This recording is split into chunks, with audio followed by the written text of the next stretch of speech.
Your bill sir.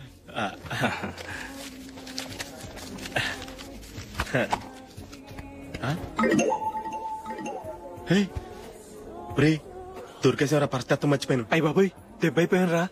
నేను కూడా purse తీసుకురావడం మర్చిపోయాను రా. అవును మరి నువ్వు తెస్తే అందులో డాలర్స్ గోల్డ్ బిస్కెట్స్ ఉంటాయి. మహా అయితే లాటరీ టికెట్ లాండ్రీ బిల్లు ఉంటాయి, అంతే కదా. ఊరుకురా. 450 రూపాయలు బిల్లు అయింది. ఇప్పుడు ఏం చేయాలి?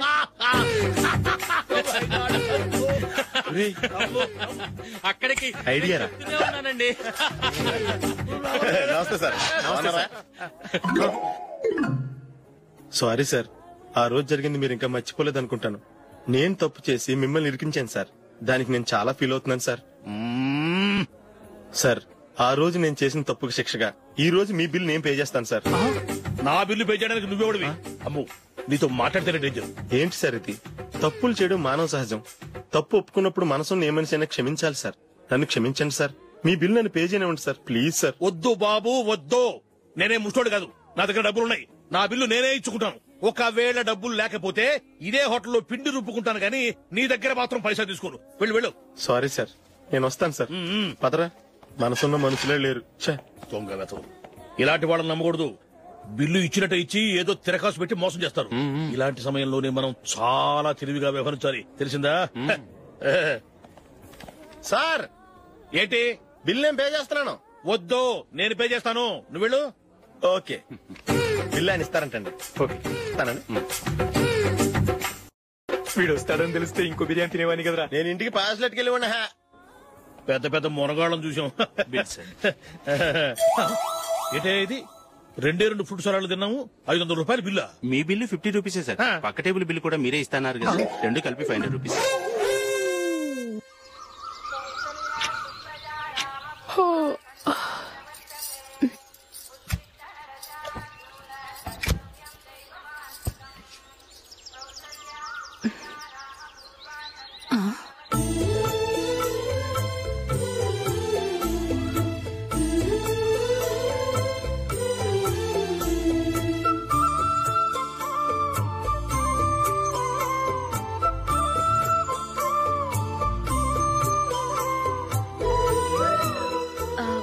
రంగుల ముగ్గు ఒకటే నాకు తెలుసు. మీరెలా వేస్తారో నేర్పిస్తే రేపటి నుంచి అదే వేస్తాను. కాఫీ రెడీ చేశాను. నేను పిల్లల్ని లేపి స్నానం చేయిస్తాను. మీరెళ్ళి అశోక్ వాళ్ళ అన్నయ్య గారికి కాఫీ ఇవ్వండి. టిఫిన్ రెడీ చేస్తాను. మీరు తొందరగా స్నానం చేసి రండి. ఈ చెద్దన్నం బయటపడేమ్మా. బయట పారేయడం ఎందుకు? నేను దీన్ని రుబ్బి వడియాలు పెడతాను.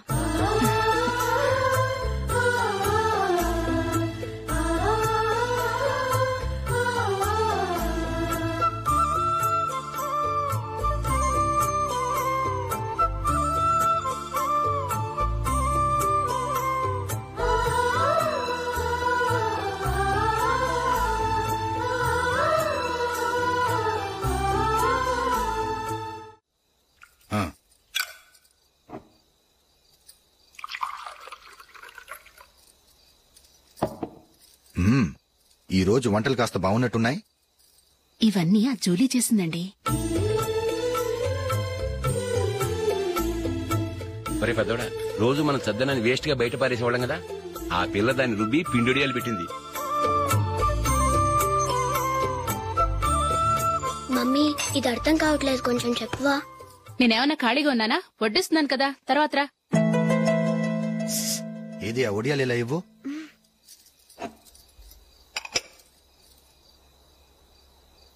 మమ్మీని డిస్టర్బ్ చేయకండి, నేను చెప్తాను, సరేనా?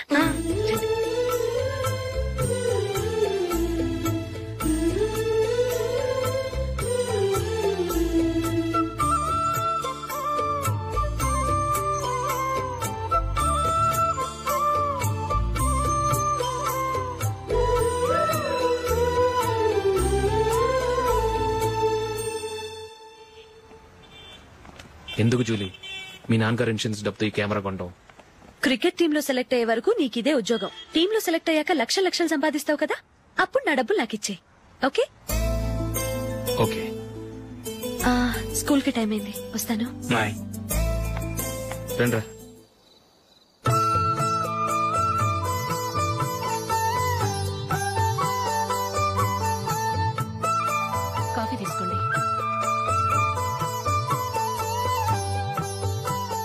కాదు నేను చెప్పిందే కరెక్ట్. నేను చెప్పిందే కరెక్ట్. మీ ఇద్దరు కాదు, నేను చెప్పిందే కరెక్ట్. దేని గురించి పిన్ని గారు మీ ఆర్గ్యుమెంట్? ఏమీ లేదు హేమ. సీతారాములు తొలి దీపావళి ఎక్కడ జరుపుకుంటారంటుంది విశాలాక్షి. ఒక్క సీతారాములేంటి, పెళ్లైన వాళ్ళెవరైనా తొలి దీపావళి అమ్మాయి వాళ్ళింట్లోనే జరుపుకుంటారు. వాళ్ళని బట్టి చూస్తే వీళ్ళ దీపావళి కూడా మిథిల్లోనే జరుగుంటుందంటున్నాను నేను. తప్పు అంటుంది శశికళ. తప్పుగాక మరేంటి, మిదిల్లో ఎలా జరుపుకుంటారు? పెళ్ళవగానే వాళ్ళు అడవికి వెళ్లేదా?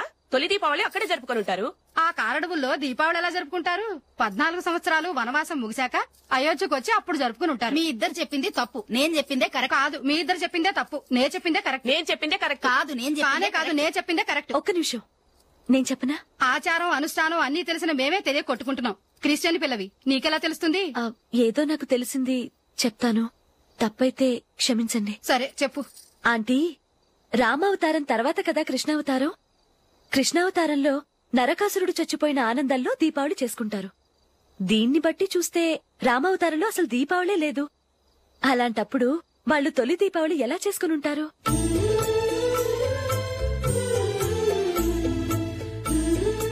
పర్వాలేదే, ఓ క్రిస్టియన్ అమ్మాయి అయ్యుండి మా పండగల గురించి బాగా తెలుసుకున్నావే.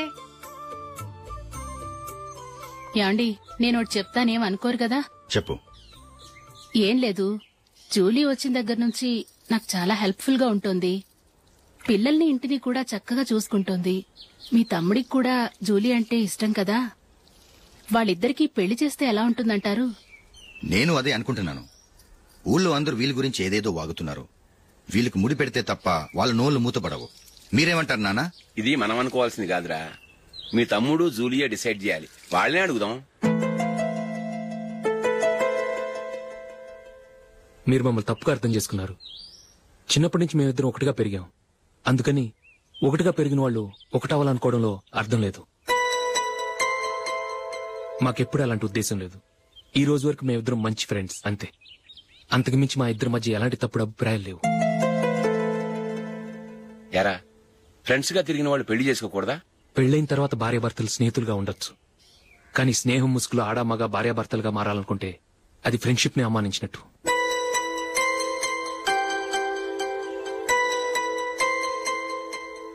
చూడగానే ప్రేమ పుడుతుంది, చూడకుండా కూడా ప్రేమ పుడుతుంది. కానీ చూడగానే స్నేహం పుట్టదు, చూడకుండా కూడా పుట్టదు. ముందు పరిచయం కావాలి, ఒకరినొకరు అర్థం చేసుకోవాలి. ఆ తర్వాతే స్నేహం పుడుతుంది. స్నేహం మాకు వరంగా దొరికింది. మేము ఎప్పటికీ స్నేహితులుగానే ఉంటాం.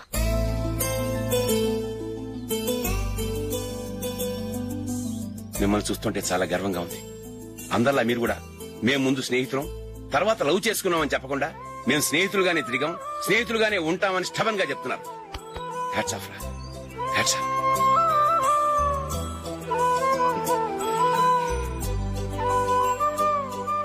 ఊళ్ళో వాళ్ళ మాటలు నమ్మాను, కానీ తోడబుట్టిన వాడిని నమ్మలేకపోయాను.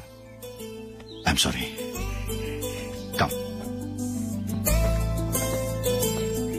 మన ఫ్రెండ్షిప్ ని మీ ఇంట్లోనే సరిగా అర్థం చేసుకోలేదు, ఇంకా బయట వాళ్ళేం అర్థం చేసుకుంటారు? వాళ్ళ సందేహాలన్నిటికీ ఓ సమాధానం ఇస్తే మంచిది. ఏం చేద్దాం? నువ్వు పెళ్లి చేసుకో. ఏం వేళాకొలంగా ఉందా? అది కాదు అశోక్, నీకు పెళ్ళయిందనుకో, మన ఫ్రెండ్షిప్ గురించి ఎవరూ అనుమానపడరు. అయితే ఆ పెళ్ళేదో నువ్వే చేసుకోవచ్చుగా. నేనా? చూడు అశోక్, నీకే సమస్య వచ్చినా ధైర్యం చెప్పడానికి ఫ్రెండ్ గా నేనున్నాను. నేనే గనక పెళ్లి చేసుకుని వెళ్ళిపోతే నీకెవరుంటారు? ఆడపిల్లవి, ముందు నువ్వు పెళ్లి చేసుకోవాలి గాని నేను చేసుకోవటం ఏంటి? అయినా పెళ్లి చేసుకుని నా దారి నన్ను చూసుకోమంటావా? తండ్రి లేని దానివి, నీ బాధ్యత నా మీద ఉంది. సరే, నీ మాట ప్రకారమే నాకు పెళ్లి సంబంధం తెచ్చావనుకో, ఆ వచ్చిన వాళ్ళు నువ్వెవరు అని అడిగితే వాళ్ళకేం సమాధానం చెప్తావు? ఫ్రెండ్ అని చెప్తావా? చెప్తే వాళ్ళు నమ్ముతారా? చూడు అశోక్, నువ్వు పెళ్లి చేసుకుని నాకు సంబంధం చూసావనుకో, అప్పుడు ఎవరికీ ఏది తప్పుగా అనిపించదు. అది కాదు జూలీ. ఇంకేం మాట్లాడుకు. నేను సంతోషంగా ఉండాలంటే ముందు నువ్వు పెళ్లి చేసుకో. సరే, నువ్వు చెప్పినట్టే నేను పెళ్లి చేసుకుంటాను. కానీ వచ్చే అమ్మాయి కూడా మనల్ని అనుమానిస్తే? మంచి మనసుకి ఎప్పుడూ మంచి జరుగుతుంది. నీకు తప్పకుండా మంచి భార్య వస్తుంది. పాజిటివ్ గా ఆలోచించు అశోక్. వెళదాం. అది పర్లేదు, కదలొచ్చు. కొంచెం జరిగి దగ్గరగా కూర్చోండి. కొంచెం జరుగురా. కొంచెం. ఓకే.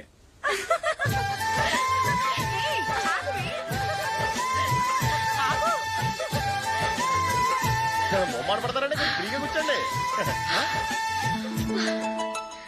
ఎవరదే అట్టగా నిలబడా భోజనండి తప్పక వీడియో తీసుకోవాలి.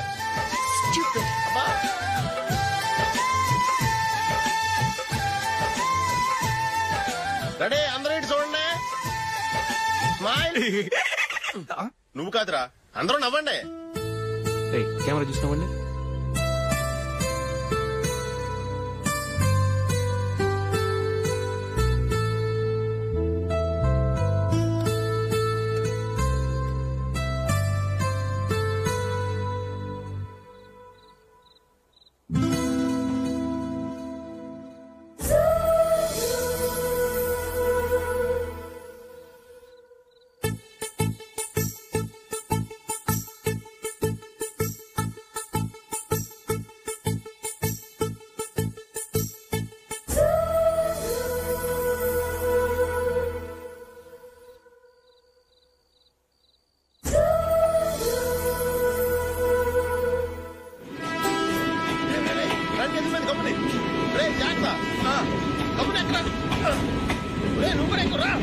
ఈ కవరేజ్ లేంట్రా బాబు. నిన్న వైజాగ్, ఇవాళ రాజమండ్రి, రేపు విజయవాడ, హైదరాబాద్ ఎప్పుడు చేరుతాము?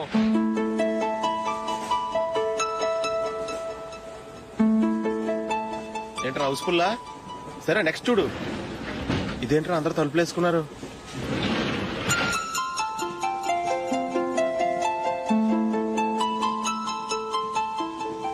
ఎక్కడ కూడా ఖాళీ లేదా? రే అన్ని ఫుల్ గా ఉన్నాయి. ఎక్కడ ఖాళీ ఉంటే అక్కడికి వెళ్ళి కూర్చోండిరా. కాలు పక్కన పెట్టినా.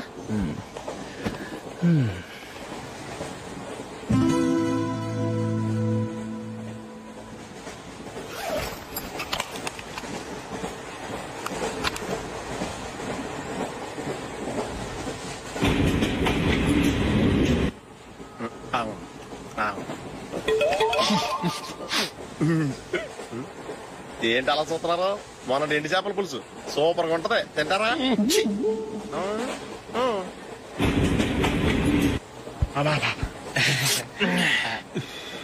సిగరెటా? ఎస్. తిరుగులు పోయావా?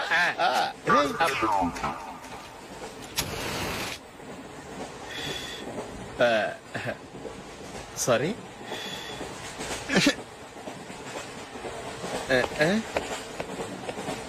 రేయ్ ఇటు వస్తున్నాడు.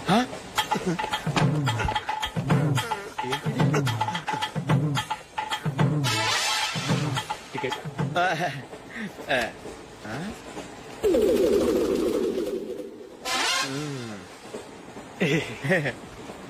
చెప్తాన్రా.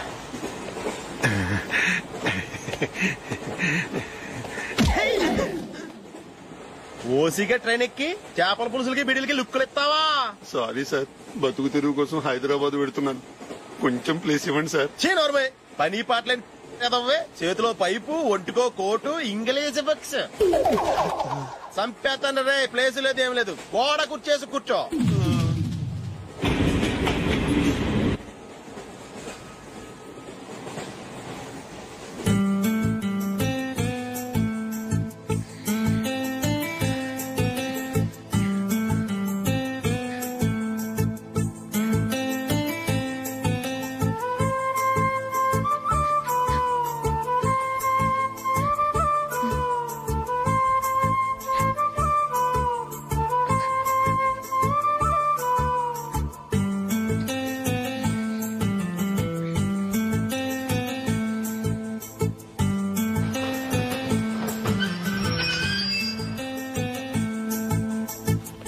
బాబు స్టేషన్ వచ్చింది, దిగవా? రే నెక్స్ట్ స్టేషన్ లో దిగకూడదా? రేయ్ మనం వచ్చింది పెళ్లి కవరేజ్ కి, రిసెప్షన్ కాదు. రా.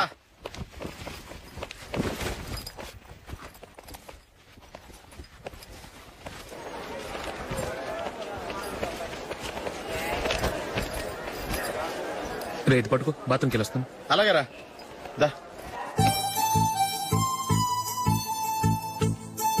ఇంకా రాడేట్రా?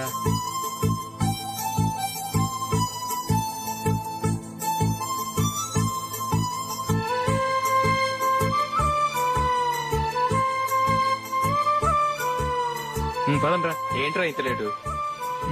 రారా.